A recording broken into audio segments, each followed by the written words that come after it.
I can't get off this world. The sickening taste, homophobic jokes, and their jets of fascist votes. Be me and He's doing the weight, so I'm here to support. So just in case there are those who want to bark or scold him.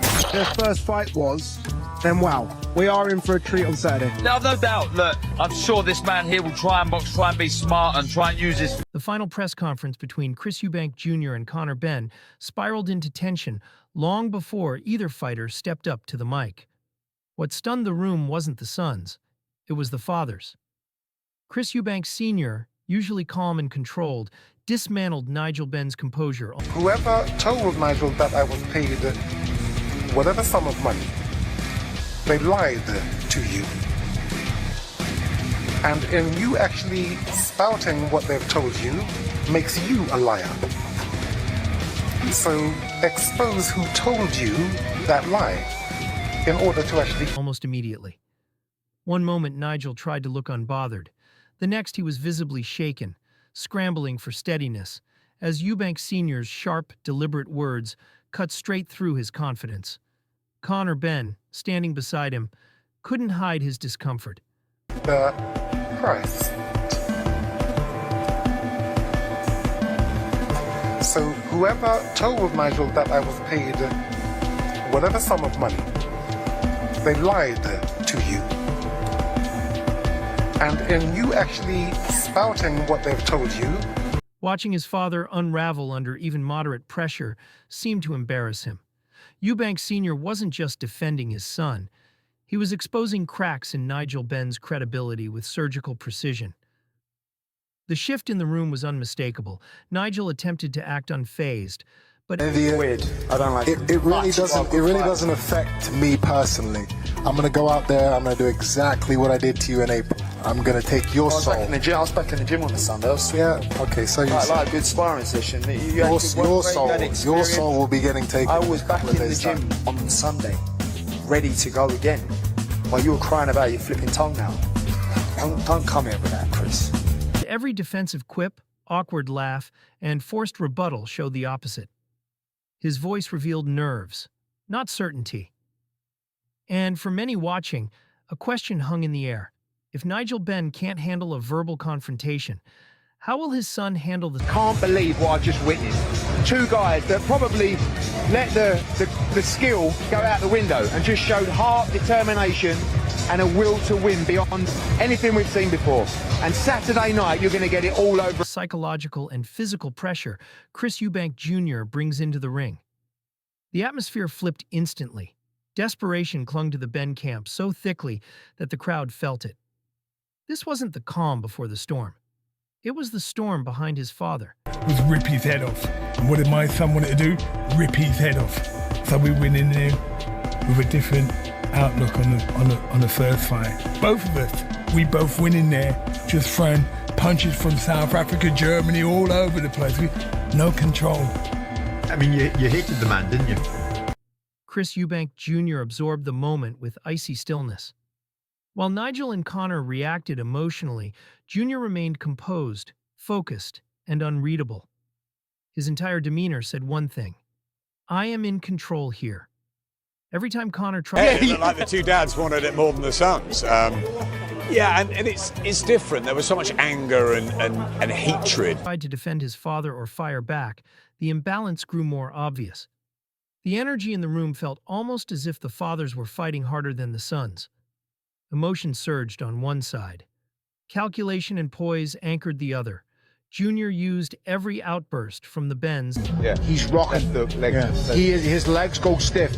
You just need the composure in them moments, and then you set it up, you attack the body, you get him to drop his hands again. The next heavy temple shot, chin shot, whatever, it's gonna rock and put him over. The ropes might keep him up. I believe we may see a knockdown Saturday, but ultimately, I think it'll be as fuel, turning their anger into clear vulnerabilities and exposing dents in Conor's emotional armor. The father-son dynamic on both sides created a volatile, combustible tension that felt ready to erupt. Eddie Hearn, observing closely, captured the moment perfectly afterward. I just believe in Chris's skill and his will that he has. You know, Chris always the one that he wants to win. He got that killer instinct. And once you got to get a fighter like that. He explained that what unfolded wasn't about technique, strategy, or boxing IQ. It was raw emotional fire. Two fathers reliving a rivalry soaked in decades of unresolved bitterness. And two sons inheriting a history they never asked for, but must now carry into the ring. The press conference wasn't a prelude to the fight. It was the opening round. Nigel Benn's own words revealed just how primal this rivalry remains. Every time he spoke, emotion outran logic. This wasn't two men reminiscing about past battles. It was two icons stepping back onto a battlefield, fueled by pride, pain, and legacy. And he's brought in Bomac, one of the best trainers in the world. What does that tell you? Because he knows he's got to be better. If he's not better this time, he loses. And, you know, he's taking it seriously, and so he should. Their son stood between them as living reminders of everything at stake: history, identity, and the burden of expectations. This fight is no longer about belts or rankings. It's about something deeper. Adam Smith pinpointed the heart of the event. What unfolded on that stage was the father's obsession with dominance and legacy. Every stare, gesture, and verbal strike carried years of unresolved hostility. Smith described it as legacy warfare, a confrontation driven not by technique, but by decades of tension finally boiling over. Beneath the shouting was a simple truth. You know what's going to happen? Yeah. I'd be shocked if Eubank loses. I don't really see that happening. Again, he's fighting a career-best welterweight. He knows that. From a psychological perspective, when you know you've got a smaller guy in front of you, you kind of start 2 or 3 rounds up in your own mind. So, like I say, when you look at the fight, it wasn't close enough to warrant a win for Ben. He didn't win. The real battle often begins long before the fighters touch gloves. But Tony Bellew, grounded in the realities of the sport, pulled the conversation back to what truly decides outcomes. The ring, he reminded fans that fatherly drama may dominate headlines, but strategy and composure win fights. The sons still have to perform. Conor and Chris must manage pressure, control exchanges, and avoid being swallowed by the emotional chaos around them. Bellew stressed that legacy shapes the storyline, but skill and mental toughness shape the finish. And that's where Chris Eubank Jr. begins to separate himself. Will Mallett pointed out something many overlook. Junior's... And I think Eubank Jr., if he gets this win, and there's a new lease of life maybe under Bomac, 2026, maybe finally he could become a world champion. But he's got to get past Conor Benn first, and Conor Benn, not just hungry for revenge, he believes he can win this because of what happened first time round, because he went 12 rounds at middleweight, up in class, after a long layoff. Some people fancy Benn. Unshakable focus amid the noise created by the fathers. He's a competitor forged through discipline, relentless work, and unwavering self-belief. While the fathers command attention, Junior quietly positions himself as the superior fighter. His sharpness, intensity, and hunger aren't inherited. They're earned. Eddie Hearn added another essential piece. Junior's choice to bring in Brian Bomac McIntyre wasn't just a coaching decision. It was a statement. Bomac symbolizes accountability, structure, and an elevated standard. Junior's willingness to evolve shows maturity beyond ego. He understands that past performances aren't enough. He knows improvement is mandatory, and he is embracing it. Bomac's presence isn't decorative, it's transformative. It signals that Junior is entering this rematch with refined technique, renewed discipline, and a comprehensive game plan. Fans should take note. Eubank Jr. isn't preparing to murder somebody. We will not find out, at least for about 20 years. Yeah, but if other people murder people, they don't like to brag about it. He don't brag. Repeat history. He's preparing to surpass it. Duke McKenzie zeroed in on the psychological edge. He emphasized that Eubank Jr.'s composure immediately places him above a smaller, more reactive fighter like Conor Benn. Jr. has the physical advantage, the confidence advantage, and, crucially, the mental advantage. Their previous fight wasn't truly competitive. Jr. dictated range, pace, and exchanges. He controlled the physical and psychological battle effortlessly. And now, that pressure on Conor is even greater. To Mackenzie, Jr.'s preparation is not merely technical, it's psychological mastery. Conor Benn enters the ring facing more than an opponent.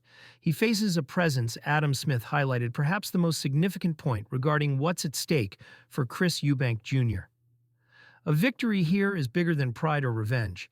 It could reignite his trajectory toward a world title run in 2026. With a new trainer, a new... I've seen in previous fight what I had with him that, I say it's the confidence level that he have going into this fight.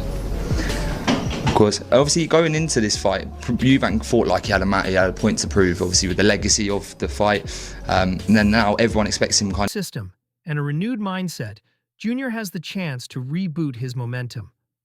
But the path is far from simple. Conor Benn brings belief. Belief from having gone the distance before. He believes he can survive. He believes he can win. And that belief colliding with Eubank Jr.'s psychological pressure creates a perfect storm.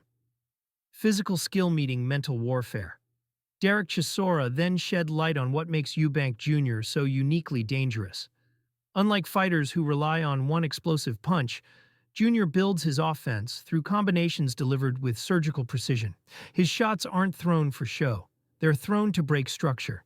Chisora described how sparring partners feel this pressure immediately.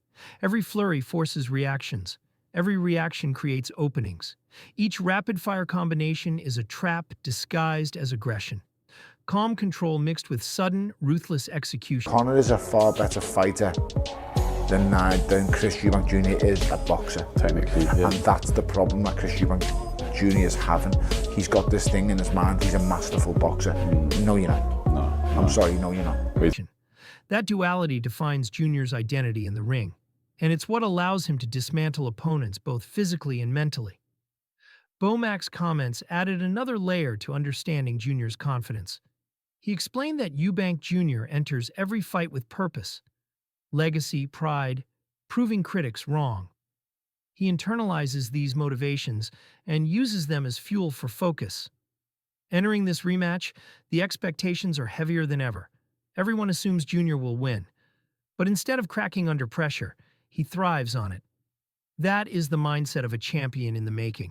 Tony Bellew, however, issued a critical warning.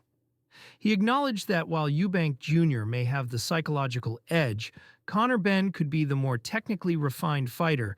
Jr.'s supreme confidence, sometimes bordering on delusion, can result in brilliance or disaster. His self-belief is powerful, but it must be reinforced by tactical discipline.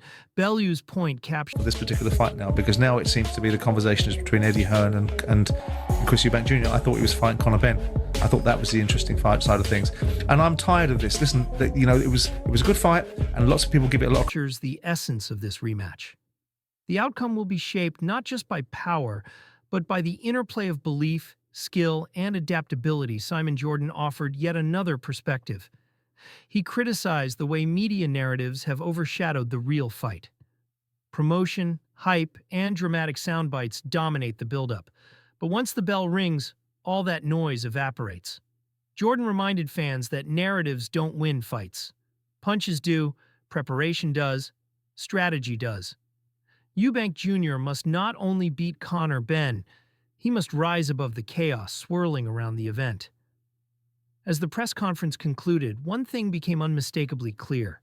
This fight has grown into something far bigger than a simple rematch.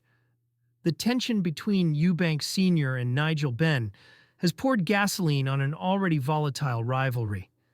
Every psychological jab, every stare down, every emotional crack has shaped a battle defined not just by ability, but by heart, history, and pride.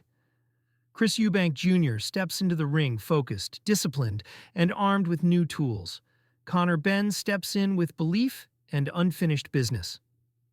Their fathers step in carrying decades of unresolved emotion.